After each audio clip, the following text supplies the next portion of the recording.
이제 여러분들이 궁금해하실 그렇다면 이재명과 민주당 이게 어떻게 돼 갈 것이냐. 이제 이재명은 정말 이게 정치를 아마 더 할 건가 못 할 건가 아마 여러분들이 많은 그 관심들을 가질 것입니다. 오히려 뭐 윤석열 후보는 이제 대통령이 됐기 때문에 이제 그의 뭐 대통령 임기 동안에 정말 국민들의 존경을 받는 대통령 업무를 수행을 잘하면 되는데, 자 이제 이재명 민주당 이 앞에 정말 험로가 놓여 있는데요. 네, 이재명의 앞길 이것은 뭐 쉽게 얘기하면은 이제 본인이 어떤 그 험로를 본인의 역량을 발휘해서 헤쳐나가면은 살아남는 거고, 예, 헤쳐나가지 못하면은 이제 정치 생명은 끝이다라고 할 수가 있는데, 저는 오히려 후자 쪽에 가능성을 더 두는 편입니다. 그 험로를 아주 결과적으로 해치지는 못할 것이다.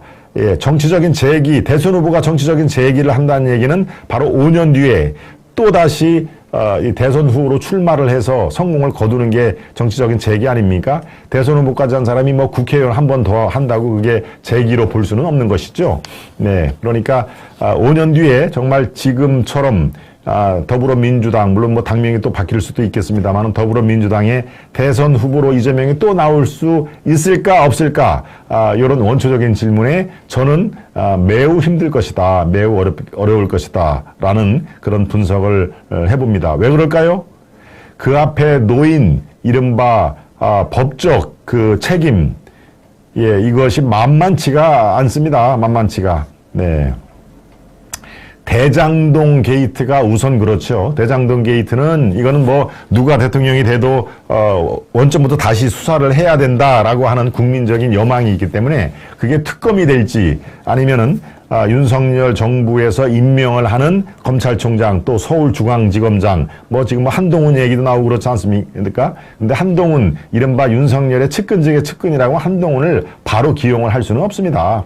바로 뭐 검찰총장이나 서울지검장으로 이렇게 임명을 하면은 저 봐라 저 자기 사람부터 먼저 생기지 않느냐라고 그런 얘기가 나오기 때문에 그럴 그 가능성은 없습니다. 이제 뭐 1년이고 2년이고 적절한 시기에 또 그런 그 큰 일을 맡길 텐데요. 처음부터 그렇게 하다가는 또 그야말로 무리수를 둘 수가 있으니까. 그런데요, 대장동 게이트는 이미 녹취록이라든가 이런 거를 통해서 이재명과 그의 어떤 그 세력들이 깊숙이 직접 또는 간접으로 연루가 됐다는 게 지금 여러 가지로 드러나지 않습니까? 그러니까 이재명의 법적인 책임, 이제 바로 기소가 되고 재판을 받게 되고 하면서 글쎄요, 무죄로 그야말로 아주 완벽한 대장동 게이트에서 탈출을 하는 그런 그 모양새가 나올 가능성, 저는 그렇게 높지 않다고 봅니다. 어떤 식으로든지 법적인 책임을 받을 가능성이 높겠다라고 생각이 드는데요. 이제 혹자는 그걸 보고 봐라, 그게 정치보복 아니냐, 그 우려했던 대로 지금 저 윤석열이 자기가 검찰총장 출신이라고 이제 검찰공화국을 만들지 않느냐라고 그렇게 얘기를 한 그런 우리가 사례도 있습니다만은, 아니 죄 지은 사람은 당연히 그 처벌을 받아야죠. 그게 왜 정치보복입니까? 정치보복이라는 거는 죄가 없어도 죄를 만들어서 이른바 정적을 없애거나 정적의 힘을 빼는 게 정치보복이죠.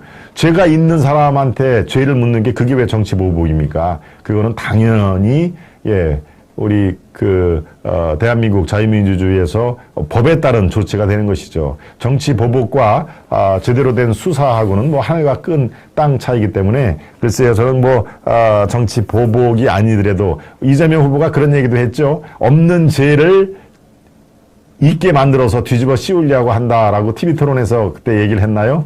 그때 나온 유행어가 뭡니까? 없는 죄를 일부러 만들 필요도 없다. 당신 있는 죄만 해도 충분하다. 있는 죄만 해도 충분히 감옥에 보낼 수 있는 거 아니냐라는 그런 시쳇말이 나왔습니다만은, 글쎄요, 대장동 게이트뿐만이 아니죠. 지금 그 김혜경 씨의 법화 유용, 또 공무원 그 갑질 논란, 이런 것들은 이제 고소고발이 지금 이미 이루어져 있습니다. 시민단체에서. 그러면 검찰에 조사를 할 것이고, 바로 이런 검찰 조사에 의한 사법 처리, 이런 것들이 당연히 어떤 식으로 귀결이 되느냐에 따라서 이재명의 운명이 결정이 될 텐데 지금 이 순간 지금까지 나온 자료를 종합을 해보면은 그런 험로를 말끔하게 뛰어넘지는 못할 것 같다. 따라서 이재명의 정치적인 책이 이것은 매우 불투명하다라고 저는 판단이 됩니다.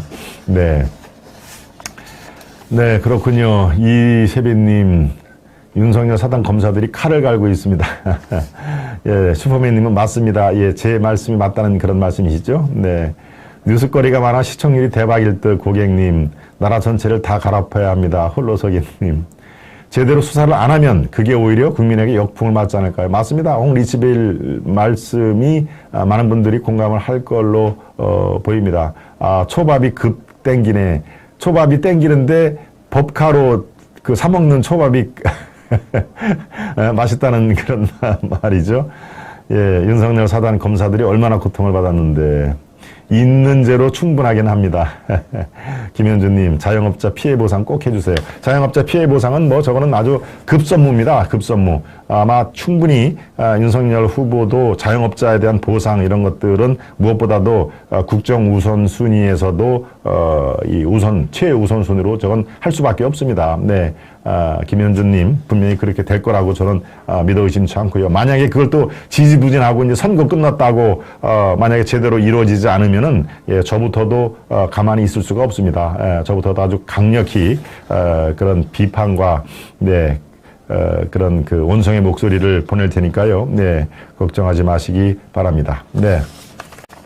예, 이재명은 그렇고, 그럼 민주당은 어떻게 될까요? 민주당은 이제 곧 비대위 체제로 전환이 될 겁니다. 네, 이렇게 이제 선거에서 패배, 그것도 제일 큰 대선에서 패배를 하면은 이제 이 원내대표라든가 당대표, 송영길이죠. 원내대표 다 이렇게 이제 그야말로 이 사표를 물러나겠다라고 하고 비대위 체제로 전환이 될 수밖에 없습니다.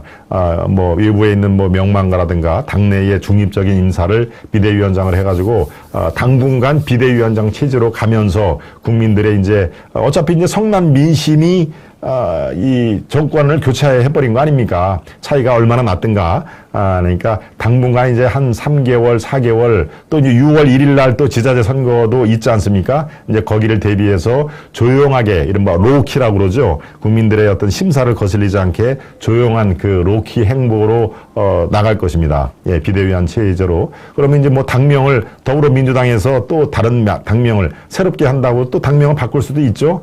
예, 저쪽 당은 이제 민주당이나 민주라는 것은 이미 선점을 했기 때문에 더불어를 빼고 뭐 무슨 민주당을 하든가 예, 항상 이 민주라는 말은 버리지를 않죠. 네.